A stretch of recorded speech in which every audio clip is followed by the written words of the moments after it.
All right, guys, so this is the crown jewel of the recruiting weekend. It's Ryan Wingo. He is the number 3 wide receiver in the 2024 class. Going to be likely, he's likely listed right now as a 5-star because he's number 14 overall.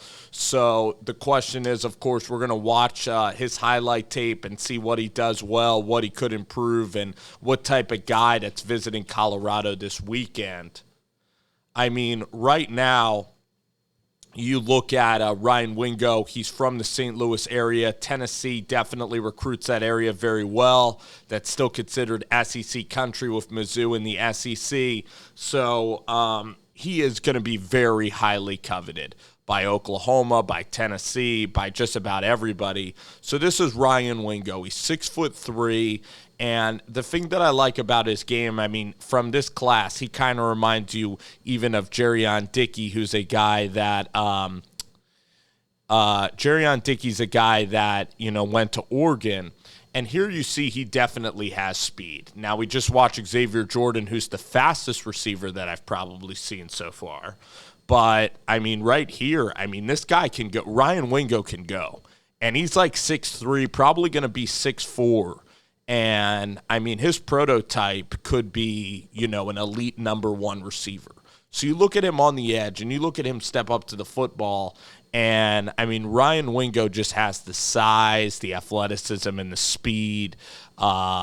He's very easy, I think, to evaluate because he's playing like A.J. Brown. He's playing like a number 1 wide receiver, all right, in a guy that's going to be possibly like an NFL wide receiver. When he gets to his camps and everything, he just towers over other wide receivers. You can already tell that he's a guy that can put on mass to his size. So, this guy could be an absolute monster type of receiver, okay? Like a frontline 5-star, really wide receiver. Looks the part, okay? Here you see him catch the ball, show some really functional athleticism and ability. And also, you just can't put him on the ground. He's going to finish the play. So, yeah, there's probably going to be guys, if we're going to critique, there are going to be guys that are faster, right? So you want to see him continue to add, you want to see him really hit that weight room and continue to add strength. But, man, look at that. So, at this size, to also have the ability to cut like this, he is just honestly just scraping the potential that he could have, at the college level. All right, so I really like this kid because, the thing about Ryan, too, is, like, his route running is even going to get even better.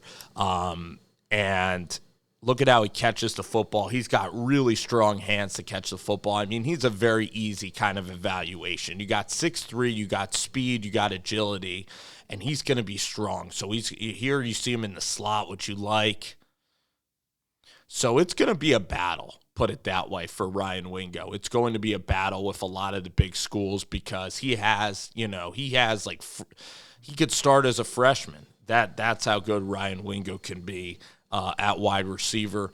I really do like his game. Wide receiver's maybe the most competitive position right now in high school football to be the best of the best. But that's like an A.J. Brown catch. The way he tracks this is pretty awesome.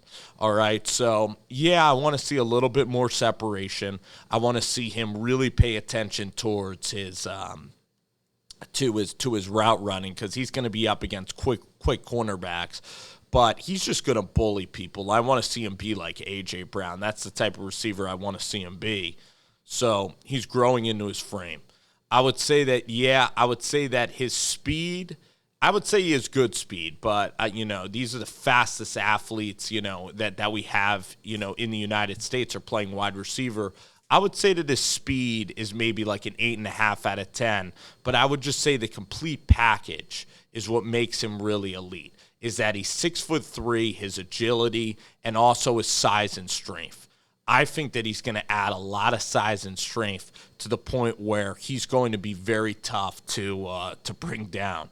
And right here in these blue jerseys, let's see him right here off of the line of scrimmage right here. Walks the guy out, and then he's going to go a trick play situation that they hit. So he's a big play wide receiver. He can absolutely catch the deep ball. So here you see him in Wildcat, which I think is a really smart idea because, again, you get him the ball and like near the line of scrimmage in space, and he's not easy to tackle. He's the best athlete on the field. This is, again, a smart play. Your offensive coordinator, your job is just to get him the football, and there you do see some of the speed and agility that you really want to see from Ryan Wingo. So, I mean, this guy's a player. This guy is certainly a player. He's certainly going to be really fun to watch and track his recruitment, okay? As we're getting here towards the end of the tape, let's see him streak down the field. That's what I like to see. Yes, change of direction. That's what I like to see. All right. This is going to be a guy that, you're going to throw up 50-50 balls to, and he's going to make you right because he's going to put the defender on his back. Okay, he's going to beat you with power. So you have Xavier Johnson, who's probably going to beat you with speed if you're looking at this recruiting class. But Ryan Wingo is going to beat you with a lot of power and also some speed. So I think he's a very good player. I really do. I think he's a really, really good player. This is exactly the type of play I'm talking about, where you get a step on him. He tracks it so well. He's so comfortable with the football in the air. And he also can outbody the defenders just because he's with his God-given ability of being 6'3", and he's going to add even strength. He looks this way at 16, 17 years old. Just going to be a monster profile, and I'm excited for Ryan, man. I think that you look at Ryan Wingo from St. Louis, unbelievable football has played in St. Louis, Missouri, okay? Great wide receivers have come out of there, especially recently. I think, Ryan Wingo, put it this way, he's not going to have a shortage of schools after him. It's going to be very interesting to watch his recruitment, and I hope he has a great time in Boulder this weekend. He's visiting Colorado this weekend.